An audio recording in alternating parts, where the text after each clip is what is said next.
જય શ્રી કૃષ્ણ. જય પૂર્ણ પુરુષોત્તમ ભગવાન. પુરુષોત્તમ મહિનાના છઠ્ઠા દિવસની વાર્તા પરસેવાની કમાણીનું ફળ. પુરુષોત્તમ મહિનો આવ્યો છે. અમરનગરમાં ભક્તિભાવ ઉભરાયો છે. બધા પુરુષોત્તમ મહિનો નાય છે. ભાવિકો સવારે વહેલા ઉઠી નદીએ સ્નાન કરવા જાય છે. સ્નાન કરી કાંઠાગોરનું પૂજન કરે છે, કથા વાર્તા સાંભળે છે અને યથાશક્તિ દાન કરતાં ઘેર પાછા ફરે છે. નગરનો રાજા પણ ધર્મ કરવા લાગ્યો છે. તે પણ નદી કિનારે સ્નાન કરી બ્રાહ્મણોને દક્ષિણા આપી મહેલે જાય છે. દક્ષિણા આપતી વખતે કોઈ ભૂદેવ રહી ન જાય તેનું રાજા ધ્યાન રાખે છે. બધા હર્ષથી દક્ષિણા લે છે, પરંતુ એક ભૂદેવ રાજાની દક્ષિણા અસ્વીકાર કરીને કહે છે કે રાજન, મારે કટકે કટકે દક્ષિણા નથી જોઈતી. છેલ્લે દિવસે જે આપવું હોય તે ખુશીથી આપજો. તો પણ રાજા તેને દક્ષિણા લેવા ઘણો જ આગ્રહ કરે છે, વિનંતી કરે છે, પણ હઠ પકડીને બેઠેલો ભૂદેવ માનતા નથી. એકના બે થતા નથી. રાજા વિચારે છે કે છેલ્લા દિવસે આપીશ, તો પણ રોજ તેને દક્ષિણા લેવાનો આગ્રહ કર્યા વગર રહેતા નથી. આમ ને આમ પવિત્ર પુરુષોત્તમ માસનો છેલ્લો દિવસ આવી પહોંચ્યો. નદીમાં સ્નાન કરીને પાછા ફરતી વખતે કિનારે બેઠેલા બ્રાહ્મણોને રાજાએ દક્ષિણા આપવા માંડી. આજે તે રોજ કરતાં વધુ દક્ષિણા આપતા હતા, તેથી બધા આશીર્વાદ આપતા હતા. આપતા રાજા પહેલાં ભૂદેવ પાસે આવી પહોંચ્યા અને તેને બધા દિવસોની ભેગી દક્ષિણા આપવા માંડી. તો ભૂદેવે નમ્રતાથી કહ્યું, રાજન, આપના દ્રવ્યનો સ્વીકાર કરતાં પહેલાં મારે જાણવું પડશે કે તે ધન કેવા પ્રકારનું છે. તેને આપ ક્યાંથી લઈ આવો છો? રાજા કહે, ખજાનામાંથી લાવું છું. મારે વળી બીજે ક્યાંથી લાવવાનું હોય? ભૂદેવ કહે, ખજાનામાંથી દ્રવ્ય લાવો છો તે તો હું પણ જાણું છું, પરંતુ તમારી પાસે જાણે અજાણે અનિતિનું દ્રવ્ય પણ આવી ગયું હોય તેવી તમને ક્યાંથી ખબર હોય? રાજા કહે, એની મને શું ખબર પડે? તો હવે મારે કરવું શું? રાજા કહે, ખરી કમાણી એટલે? ભૂદેવે કહ્યું, દ્રવ્ય લેવાની મારે ના નથી, પરંતુ તે આપની કમાણીનું શુદ્ધ દ્રવ્ય હોવું જોઈએ. ભૂદેવ બોલ્યા, પરસેવાની કમાણીનું દ્રવ્ય તમે જાતે શ્રમ કરીને કોઈ મેળવો તો ખરી કમાણી કહેવાય. રાજાએ કહ્યું, બીજા કોઈ આવી વાત કરતા નથી, તમે જ ફક્ત આવો વિચિત્ર આગ્રહ શા માટે કરો છો? ભૂદેવે કહ્યું, આપણા બંનેના ભલા માટે એવું સાત્વિક દ્રવ્ય હોય તે મારું દરિદ્રપણું મટાડે અને આપની ઈચ્છાઓને પરિપૂર્ણ કરે. કહે છે ને કે અન્ન તેવા ઓડકાર, એવું જ ધન માટે છે. રાજાના મનમાં થયું, બ્રાહ્મણને વધુ લોભ લાગ્યો છે, તેથી આવું કહે છે, માટે તેને 50 સોના મહોરો આપું. આમ વિચારીને રાજાએ ભૂદેવને 50 સોના મહોરો આપતા કહ્યું, હે વિપ્રદેવ, તમારી ગરીબાઈ આ સુવર્ણ મહોર ટાળશે. મારા પરિશ્રમની કમાણી તો સાવ ઓછી જ આવશે. તેનાથી તમારું કંઈ શ્રેય થશે નહીં. માટે દક્ષિણા સ્વીકારો અને મને જવા દો. ભૂદેવ પરસેવાની કમાણી લેવાની હઠ પકડી રાખી. એટલે જતાં રાજાએ કહ્યું, હે ભૂદેવ, તમારું મન રાજી રાખવા માટે આજે હું પરસેવો પાડીને જાત મહેનતની જે કમાણી આવશે તે તમારા માટે રાખી મૂકીશ. કાલે સવારે તમે મહેલે પધારજો, હું તમને આપીશ. આ સાંભળી બ્રાહ્મણને સંતોષ થયો. હવે તે પોતાને ઘેર ગયો. તેની પત્નીના મનમાં એમ કે આજે પર્વનો છેલ્લો દિવસ છે, તેથી દક્ષિણા સારી મળી જશે. પરંતુ જ્યારે બ્રાહ્મણે એમ કહ્યું કે આજે કશું જ નથી મળ્યું, ત્યારે તેના મનને બહુ જ દુઃખ થયું. બ્રાહ્મણ કહે, એમાં ઉદાસ શું કરવા થઈ ગઈ છો? આવતીકાલે સવારે મારે રાજમહેલ દક્ષિણા લેવા જવાનું જ છે. શું વાત કરો છો? ત્યારે તો રાજા તમને સારી દક્ષિણા આપશે. બ્રાહ્મણી હરખાઈને બોલી ઉઠી અને તેની ઉદાસી પણ દૂર થઈ ગઈ. રાજાને આજે પરસેવાનું ધન પેદા કરવાનું હતું, તેથી સાંજ પડતાં તેણે મેલા ઘેલા કપડાં પહેરી મજૂરના વેશ લીધો અને એ વેશે લપાતો છુપાતો મહેલથી નીકળીને નગરના દરવાજે એક લુહારની કોડ આગળ પહોંચ્યો.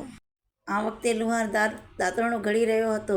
નજીક આવેલી ભઠ્ઠીમાં લોઢું ગરમ થઈ રહ્યું હતું. રાજાએ લુહાર પાસે જઈ નમ્રતાથી કહ્યું, ભાઈ, તમારે માણસની જરૂર હોય તો હું મજૂરી કરવા તૈયાર છું. લુહારે કહ્યું, કામ તો છે, પરંતુ આખી રાત ધમણ ધામાવીશ ને ગરમ લોઢા ઉપર હથોડા મારીશ ત્યારે માંડ તને 4 આના મળશે. પોસાય તો હા કહે, નહીંતર રસ્તો પકડ. રાજાએ કામ કરવાની હા પાડી. જિંદગીમાં જેણે જરાય શ્રમ કર્યો નથી તે વચનને ખાતર આવું કઠિન કામ કરવા તૈયાર થયો.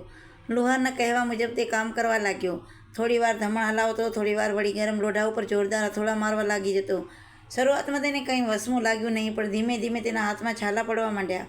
કલાકો પૂરો થતા તો તે પરસેવાથી રેબઝેબ થઈ ગયો અને હાથમાં એવા ફોલ્લા પડ્યા કે હથોડો પણ પકડાતો નહોતો. ભઠ્ઠીના તાપથી તે અકળાઈ ગયો હતો. હવે થોડી વાર તે અહીંયા રોકાય તો બેશુદ્ધ થઈ જાય તેવી તેની બેબકાળી હાલત હતી. આથી તે બહાર જઈને ઊભો રહ્યો. લુહારે તેને તતડાવી નાખતા કહ્યું, તારામાં કામ કરવાની ત્રેવડ નહોતી તો તું શું કામ મજૂરી કરવા તૈયાર થયો? આખરે મારું કામ રખડાવ્યું ને? રાજા કહે, ભાઈ, મારામાં હામ રહી ત્યાં સુધી તો મેં કામ કર્યું. હવે તમારે જે મહેનતાણું મને આપવું હોય તે આપો, એટલે હું રસ્તે પડી જાઉં. લુહારે ગજામાંથી એક ડબ્બો બેવડીઓ પૈસો કાઢીને મૂક્યો. રાજાને આજે જ ભાન થયું કે જાત મહેનતથી પૈસા કમાવા કેટલા મુશ્કેલ છે.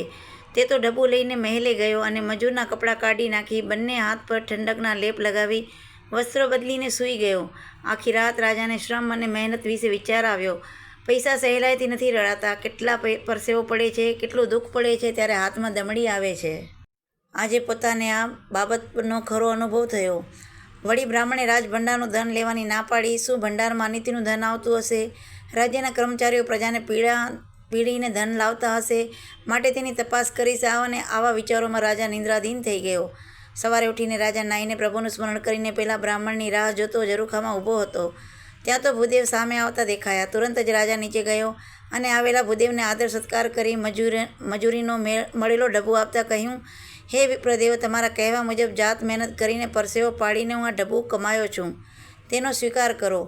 ભૂદેવે હર્ષથી ડબ્બો લીધો.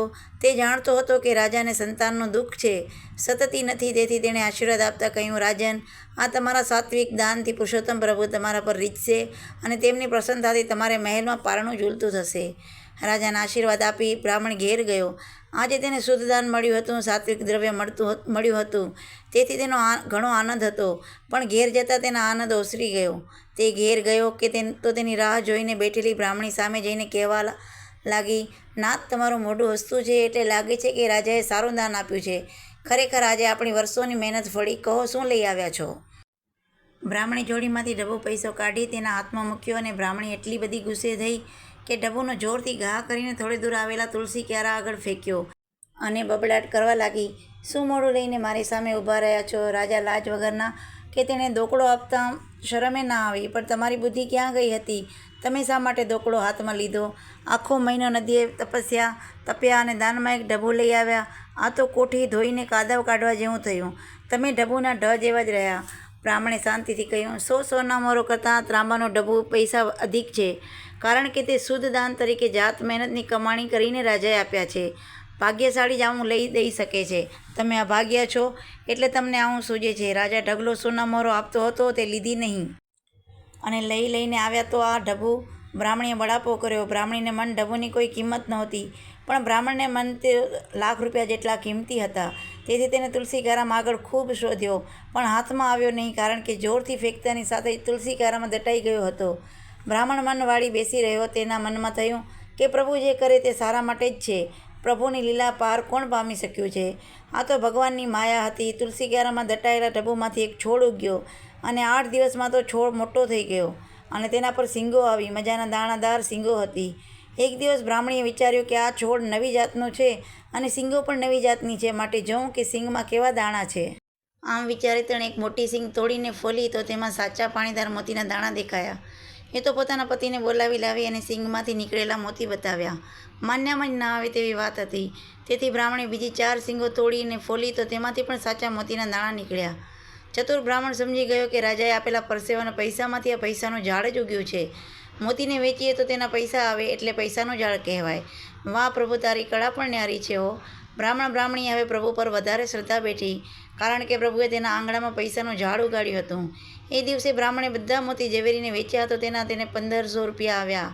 ઢગલા રૂપિયા આવેલા જોઈ બ્રાહ્મણી બહુ જ હરખાયા. એ દિવસે તેઓ એક પછી એક જઈ અને ઘર વખરી ખરીદી લાવ્યા અને દાણામાંથી મોટી કોઠીઓ ભરી દીધી. રાજાની ખરી મહેનતની કમાણી માત્ર એક ડબ્બુના પૈસાથી ગરીબ બ્રાહ્મણની દરિદ્રતા ટળી ગયું. તે રોજ 4-5 શીંગો ફોલીને મોતીના દાણા કાઢતો અને તે મોતી ઝવેરીને વેચી આવતો અને તેના 1000-1500 રૂપિયા મળી જતા. તેથી તેના ઘરમાં લક્ષ્મી ઉભરાવા લાગી. તે તો જોતામાં ધનવાન બની ગયો. બ્રાહ્મણને પડોશીઓ એકાએક બ્રાહ્મણને માલદાર બનેલો જોઈ મોઢામાં આંગળા ઘાલી ગયા હતા. તેમ થવામાં તેમને કંઈ ભેદ લાગ્યો અને તેઓએ તપાસ કરી તો જાણવા મળ્યું કે બ્રાહ્મણના આંગણામાં પૈસાનું ઝાડ ઉગ્યું છે. તેમાંથી મોતીના દાણા શીંગોમાંથી નીકળે છે. બ્રાહ્મણે પોતાના ઘરની આસપાસ કાંટાળી વાડ બાંધી દીધી. બંને પતિ પત્ની છોડની દેખરેખ રાખતા હતા એટલે ત્યાં કોઈ આવી શકે તેમ ન હતું. ગામમાં આ વાત ફેલાઈ કે બ્રાહ્મણને ત્યાં પૈસાનું ઝાડ ઉગ્યું છે અને આ વાત રાજાના કાન પર પણ ગઈ. એટલે રાજાએ વિચાર્યું કે રાજ્યની જમીનમાં પૈસાનું ઝાડ ઉગે છે એટલે તે રાજ્યનો માલિકીનું ગણાય. પ્રજા તેને ભોગવી શકે નહીં. આમ વિચારી રાજાએ પ્રધાનને સિપાહીઓ સાથે બ્રાહ્મણને ઘેર મોકલ્યો. બ્રાહ્મણે પ્રધાનને આવકાર આપી કહ્યું, પ્રધાનજી, મારા ધન ભાગ્ય કે મુજ રંકનું આંગણું આપના પગલાંથી પાવન થયું. કહો, કેમ પધારવાનું થયું? પ્રધાને કહ્યું, પૈસાનો ઝાડ લેવા આવ્યો છું. ક્યાં છે ઝાડ? બ્રાહ્મણે પેલા છોડ બતાવીને કહ્યું, રાજાએ પરસેવાની કમાણીનો એક ડબ્બો આપેલો, તે તુલસી ક્યારામાં દટાઈ ગયેલો અને તેમાંથી આ છોડ ઉગ્યો છે. તેમાં જે શીંગો થાય છે તેમાંથી મોતીના દાણા નીકળે છે. આ બધું પુણ્યનું ફળ છે. પ્રધાન કહે, મહારાજાએ તે છોડ લઈ આવવા કહ્યું છે. તે રાજ્યની માલિકીનો છે, તેનો ભોગવટો તમારાથી થઈ શકે નહીં. વળી તે મહારાજા આપેલા ઢબુ પૈસામાંથી ઉગ્યો છે, એટલે તેના પર મહારાજાનો જ સંપૂર્ણ અધિકાર છે. આમ કહી પ્રધાન તે છોડ આગળ લઈ ગયો અને સિપાહીઓને ઉખેડી લેવા કહ્યું. ત્યાં તો બ્રાહ્મણી આવીને કકડાટ કરવા લાગી, પ્રધાનજી, એના ઉપર રાજાનો કે રાજ્યનો અધિકાર નથી. એ તો અમારા પુણ્યનું ફળ છે, પુરુષોત્તમ વ્રતનું ફળ છે. રાજાના ઢબુ તો નિમિત્ત માત્ર છે. જો એવું હોય તો રાજાના મહેલમાં જ એ ઢબુ પૈસાનું ઝાડ ન ઉગત. માટે તમે કૃપા કરીને પાછા ચાલ્યા જાઓ. પ્રધાને કહ્યું, જો તે તમારા પુણ્યના ફળરૂપ હશે તો તેના મૂળમાં ઢબુ નહીં દેખાય, અને જો મૂળમાંથી ઢબુ નીકળશે તો તેના પર તમારો કોઈ હક દાવો ચાલશે નહીં. અમે તુરંત જ તે છોડને લઈ જશું. બ્રાહ્મણીએ પુરુષોત્તમ ભગવાનને સમરીને શ્રદ્ધાથી કહ્યું, સારું, છોડ નીચેથી ઢબુ નીકળે તો અમારા પુણ્ય વ્રતનું ફળ છે એમ સમજી અને તેને ભોગવશું. પ્રધાને હઠ ભરાયો હતો. સિપાહીઓ પાસે છોડવાની જમીન ખોદવા માંડી, પણ મૂળ દેખાય નહીં. ખોદીને દમ નીકળી ગયો, પણ છોડનું મૂળ દેખાતું ન હતું. ધર્મના મૂળ ઊંડા હોય છે, તેના તાગ કોઈ મેળવી શકતું નથી. આ પણ ધર્મ કર્મનો છોડ હતો, એટલે તેના મૂળની ઊંડાઈનો પાર ક્યાં હોય. પ્રધાને જોરથી ખોદકામ શરૂ કરી દીધું હતું, અને આ વાત આખા ગામમાં ફેલાવા માંડી. તેથી લોકોના ટોળે બ્રાહ્મણના ઘર આગળ જમા થવા માંડ્યા. રાજાને કાને આ વાત આવતા તેને પ્રધાન ઉપર બહુ ગુસ્સો આવ્યો. છોડ સહેલાથી મળી આવે તો લઈ આવવાનો હતો, બળજબરીથી લાવવાનો ન હતો.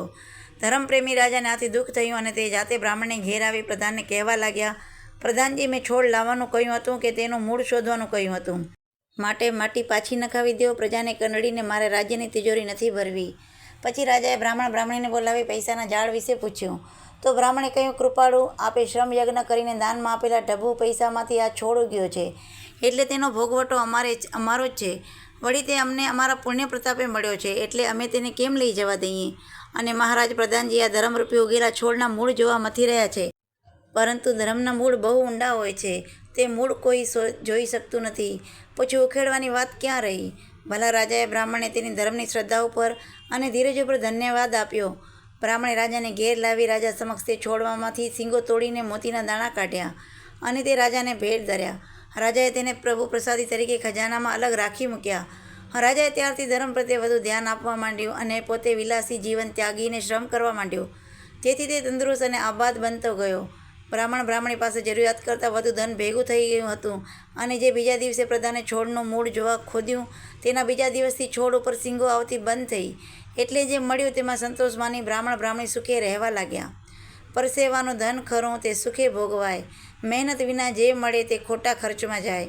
હે પુરુષોત્તમ ભગવાન, તમે જેવા બ્રાહ્મણીને ફળ્યા, એવા પુરુષોત્તમ મહિનો નાહનાર અને વ્રત કરનાર અને કથા વાંચનાર સાંભળનારને ફરજો. જય પુરુષોત્તમ ભગવાન, જય કાંઠા ગોરમાં, જય શ્રી કૃષ્ણ.